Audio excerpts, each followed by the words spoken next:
Bienvenue dans le flash d'information. Le 18e sommet de la francophonie s'est ouvert hier 19 novembre à Djerba en Tunisie. Les travaux se déroulent jusqu'à ce dimanche 20 novembre à la mi-journée. Cette année, le thème retenu est la place du numérique au sein de la francophonie. Le sommet s'achèvera par l'adoption de la déclaration de Djerba, mais aussi l'annonce du prochain pays hôte. Une fois le sommet de Djerba terminé, le forum économique débutera. Des acteurs du monde économique francophone se réuniront donc pour illustrer les opportunités concrètes sur le terrain, selon l'OIF. En Côte d'Ivoire, les centres de santé se rapprochent de plus en plus des populations.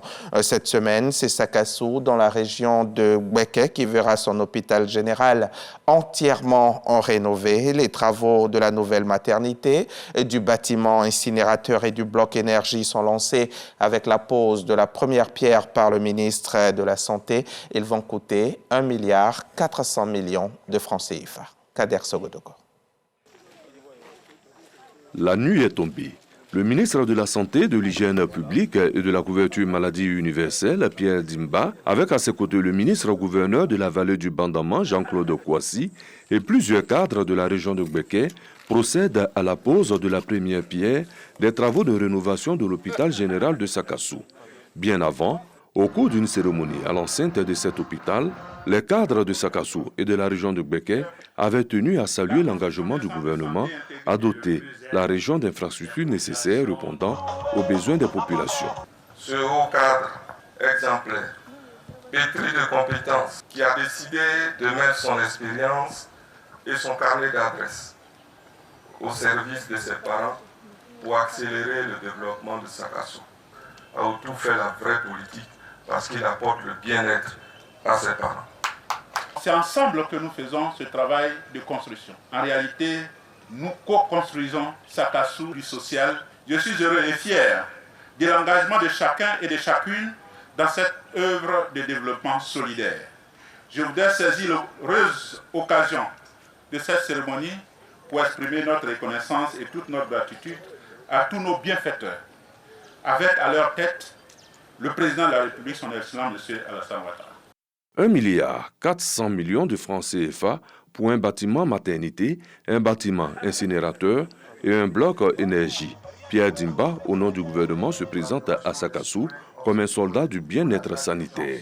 Les efforts conjugués de nos autres autorités, avec à leur tête son Excellence Alassane Ouattara, président de la République de Côte d'Ivoire, pour la promotion du secteur de la santé ont permis le renforcement du réseau de soins dans notre pays et singulièrement dans celle de la région du Gbeke. Ainsi, la maternité de Sakassou fera désormais partie au sein de l'hôpital de Sakassou qui sera complètement renforcé et équipé, et les constructions des hôpitaux généraux à venir de Béoumi, de Botro et de Bobo, d'un réseau de soins de proximité pour faciliter l'accès aux soins de la population et réduire les décès maternels.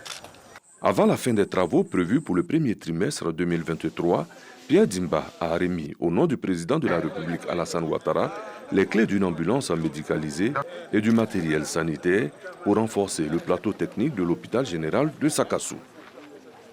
La première Coupe du monde de football à se tenir dans le monde arabe commence ce dimanche 20 novembre à Al-Khor, au Qatar. Pour la première fois depuis 20 ans, la Coupe du monde est organisée sur le continent asiatique. Le pays organisateur ouvre le bal aujourd'hui face à l'Équateur pour le premier des 64 matchs prévus jusqu'à la finale le 18 décembre. Le Cameroun, le Ghana, le Maroc, le Sénégal et la Tunisie vont-ils remettre l'Afrique à son plus haut niveau mondial? Les 5 qualifiés africains ont en tout cas un premier défi qui consiste à sortir des poules. Il y a 4 ans, aucun n'avait réussi à survivre au premier tour, ce qui n'était plus arrivé depuis 1982. Un peu plus de 400 000 électeurs sont appelés aux urnes ce dimanche en Guinée équatoriale, pays pétrolier d'Afrique centrale, pour les élections présidentielles, législatives, sénatoriales et municipales.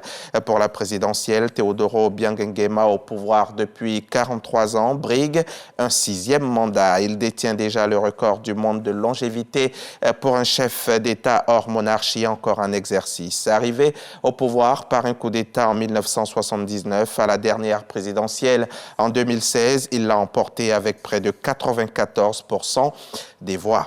À l'issue de la plénière et de longs débats, les délégations présentes à la COP27 ont adopté ce dimanche 20 novembre un accord final appelant à une réduction rapide des émissions de gaz à effet de serre. Les participants à la COP27 se sont par ailleurs mis d'accord sur une résolution concernant le sensible sujet des pertes et dommages. Afin de parvenir à cet objectif, la COP27 réitère la recommandation de Glasgow, la réduction progressive du charbon. Le secrétaire général de l'ONU, Antonio Guterres, a lui regretté le manque d'ambition de la COP27. Voilà pour le Flash Info. Le journal, c'est à 13h et comme nous sommes dimanche, vous aurez droit à votre magazine préféré. Le magazine du dimanche recevra aujourd'hui le ministre de l'Emploi et de la Protection sociale. Maître Adama Kamara viendra nous faire le point du 4e Forum international sur la retraite qui vient de se tenir ici à Abidjan, au Sofitel Abidjan, Hôtel Ivoire. Un forum qui a réuni l'ensemble des acteurs de la conférence interafricaine de la prévoyance sociale. Pour tout savoir, rendez-vous à 13h, c'est sur RTI.